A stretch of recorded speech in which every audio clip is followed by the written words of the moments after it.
Very bad about that. ನಾ ಎಂದೇ ಒಂದು ಪ್ರತಿಭಟನೆ ನಾನೇ ಮಾಡಬೇಕಂತ ಇದ್ದೆ. ಅಷ್ಟು ಬೇಸರ ಆಗಿದೆ ನನಗೆ. ಯಾಕಂದರೆ ಈ ಸಣ್ಣ ಪಾಪಗಳು ಕಾಣಿಸ್ತಾರೆ, ಇವೆಲ್ಲ ಏನು ದೊಡ್ಡ ಮ್ಯಾಚೋರ್ಡ್ ಮಕ್ಕಳು, ಇವರೆಲ್ಲ 15-16 ವರ್ಷದ ಮಕ್ಕಳು.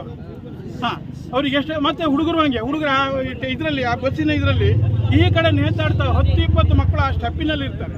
ಅವ್ರ ಲೈಫ್ ಏನು? ಒಂದು ಮಗು ಕೆಳಗೆ ಬಿದ್ದರೆ ಅವ್ರಿಗೆ ಏನು ಸಮಸ್ಯೆಗಳು? ಅವ್ರ ತಾಯಿಗೆ ನೀವು 5 ಲಕ್ಷ ಕೊಟ್ಟರೆ ಸಾಕು ಸರ್, ನಾನು ಕೊಡ್ತೇನೆ 5 ಲಕ್ಷ ಕೊಡ್ತೇನೆ, ನಂಗೆ ಒಂದು ಮಗಿನ ತಂದು ಕೊಡಿ, ನೀವು ಯಾರಾದರೂ ತಂದು ಕೊಡಿ, ಒಂದು 5 ಲಕ್ಷ 10 ಲಕ್ಷ ಕೊಡ್ತೇನೆ, ಒಂದು ಮಗಿನ ತಂದು ಕೊಡಿ. ಅದು ಕೋಟಿಗಟ್ಟೆ ಬೆಲೆ ಬಾಳುವ ಈ ಮಕ್ಕಳು ಇವರು.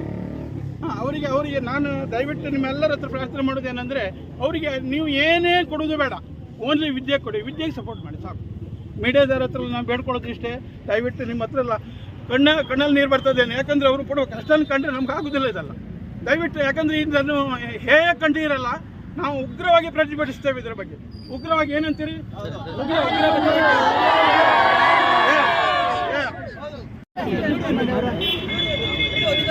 ಬಸ್ಸಲ್ಲಿ ಕಾಮ್ಗೆ ಎಷ್ಟಿದೆ, ನಾವು ಹೋಗಿ ನಮ್ಗೆ ಎಷ್ಟಿದೆ.